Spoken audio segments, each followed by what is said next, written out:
America के राष्ट्रपति Donald Trump ने अपने कार्यकाल के पहले कानून पर साइन कर दिए हैं और वो कानून है लैकेन रिले एक्ट। ये वो कानून है जो अवैध प्रवासियों को हिरासत में लेकर डिपोर्ट करने का अधिकार देता है।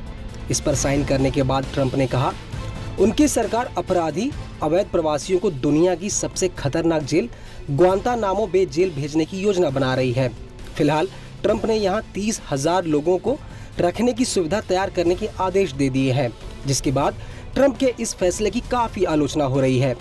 इसे लेकर क्यूबा के विदेश मंत्री ब्रूनो रोड्रिगेज ने कहा कि यह मानवता और अंतर्राष्ट्रीय कानून का अपमान है।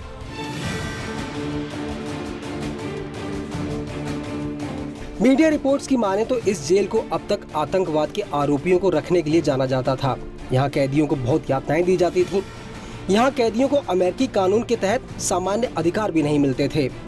अब सवाल ये है कि आखिर क्या है इस जेल का इतिहास, इसे किसने बनवाया था, इसे दुनिया की सबसे खतरनाक जेल क्यों माना जाता है। तो चलिए सबसे पहले बात करते हैं इस जेल के इतिहास की।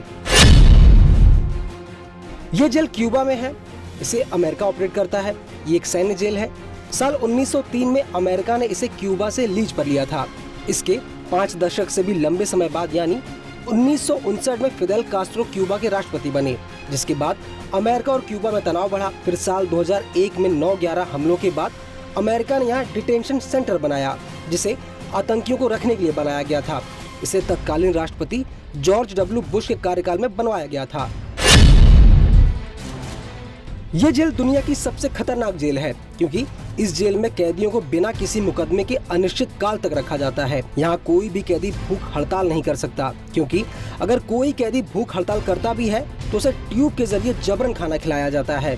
इस जेल में पिछले 20 साल में 9 कैदियों की मौत हो चुकी है, जिनमें से 7 ने खुदकुशी की है। इस कुख्यात जेल में रखे गए बहुत कम कैदी दोषी पाए गए हैं। इस जेल में पिछले 20 साल में करीब 800 कैदियों को रखा जा चुका है, जिनमें से कई को युद्ध के दौरान मनमाने ढंग से पकड़ा गया था। इनमें से 55% की अमेरिका से कोई दुश्मनी नहीं थी। रिपोर्ट्स में दावा है कि साल 2002 से अब तक करीब 800 संदिग्ध आतंकवादियों को यहाँ हिरासत में रखा गया, लेकिन अब यहाँ सिर्फ 15 कैदी ही बचे हैं। रिपोर्ट्स में दावा है कि साल 2020 से 2023 के बीच केवल 37 प्रवासियों को यहाँ रखा गया था। जेल का एक हिस्सा उन कैदियों के लिए ही आरक्षित था जिन्हें अमेरिका ने समुद्र से पकड़ा था। ग्वांतानामो बे जेल अमेरिका की सबसे खतरनाक जेल है। ये काफी क्रूर मानी जाती है और इसीलिए इसे साल 2009 में अमेरिका के पूर्व राष्ट्रपति बराक ओबामा ने बंद करने की कोशिश की थी। वहीं जो बाइडेन भी अपने कार्यकाल के दौरान इसे बंद कराने का प्रयास कर चुके हैं, लेकिन अमेरिकी कांग्रेस के विरोध के कारण इसे बंद नहीं किया जा सका है।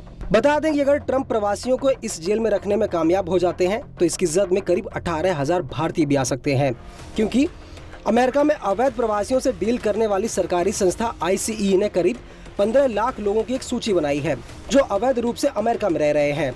ICE की लिस्ट में 18,000 भारतीय भी शामिल हैं। फिलहाल अब देखना दिलचस्प होगा कि क्या ट्रंप इस जेल में अवैध प्रवासियों को रख पाते हैं या फिर नहीं।